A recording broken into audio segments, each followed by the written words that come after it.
Qərəzin Çıxmır da, sözünüzü də kəsim. Görsənməyən vardan penal verdi, yox, penal çıxartdı. Çıxartdı stüdyo. Referi çıxartdı. Yəni bu günləri bizim udmağımız görsənən o idi ki, mümkünsüz bir şey çıxartdı. Və maraqlısı da odur ki, bəlkə bu videolarda düşüb, 4-cü sudya yanımda duran adını bilmirəm. Dəfələrlə yalvardım, dedim sənə qurban olum.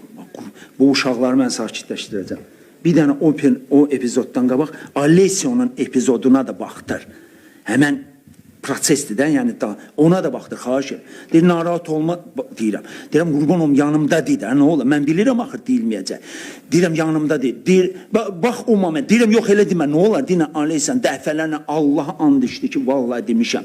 Deyirəm, okey demişsən, gəldik burada studyanı tutdu, deyir, Aleysi o momentinə niyə baxmadı? Deyir, onu mənə demədilər, mən o momentə baxmamışam. Burada artıq hər şey məlumdur. Vallahi sudya bizə dedi ki, Aleysi'nin momenti, ola bilər də foul da olmasın, ha? Ola bilər də foul da olmasın, amma baxılmalı idi. Dedi ki, mənə heç o moment haqqında nə deyirəm, mən heç o momentə baxmamışam.